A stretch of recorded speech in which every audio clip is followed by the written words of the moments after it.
Today, when we think about a treadmill, we think about a device we use for cardio fitness, walking, jogging, or running while in place. But did you know a treadmill, also known as a treadwheel and a stepping mill, was invented by British civil engineer William Cubitt as a type of human-powered treadmill for grinding corn? It became a torture device when it caught the attention of the London Society for the Improvement of Prison Discipline in the 1800s, who thought the machine would be a good method to reform stubborn inmates. Thereafter, treadmills were installed in jails and prisons across the UK. Prison officials thought it was an alternative to more severe torture methods.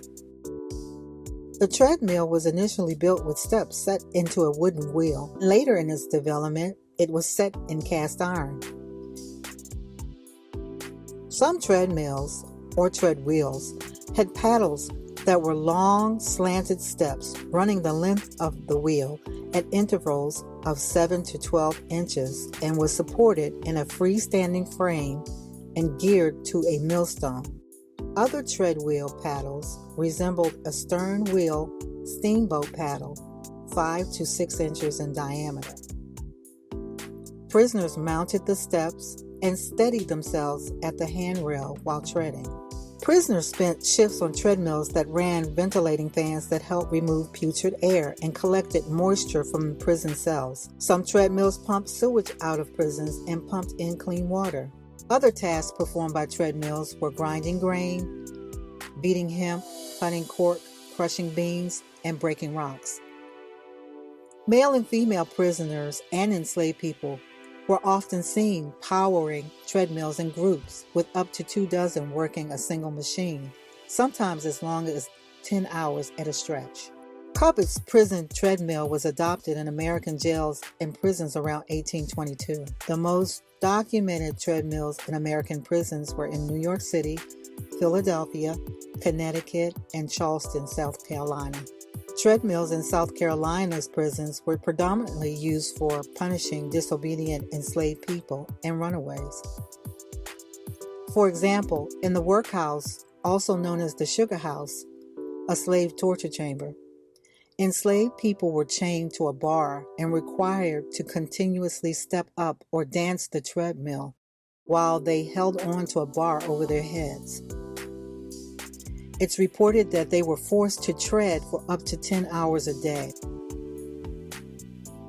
In 1841, local slaveholders were permitted to assign their enslaved people to the treadmill for a fixed fee. A typical contract was 183 days for 4 cents per day. Treadmilling caused severe exertion of the body. Many prisoners and enslaved people were likely to fall and injure themselves, and on the larger treadmills occasionally be crushed or killed in the milling mechanism.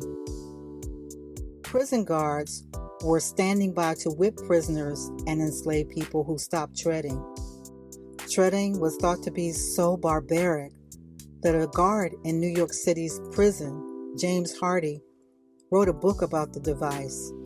The history of the treadmill was published in 1824. This book and many reports of its barbarity helped to solidify the treadmill's ban in the UK and ultimately failure in the American penal system.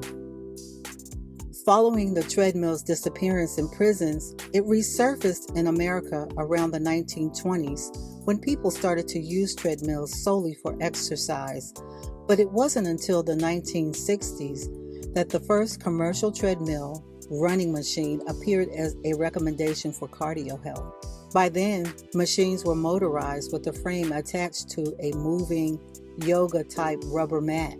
By the 1980s, a few more iterations of the treadwheel began appearing in American gyms and fitness studios in the form of a stair climber, treadmill step climber, and ellipticals.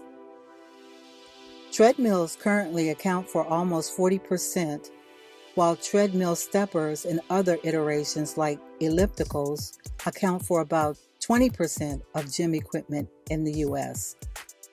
Isn't it odd that a device that was used to reform prisoners and punish enslaved people is now the most popular way to keep in shape these days?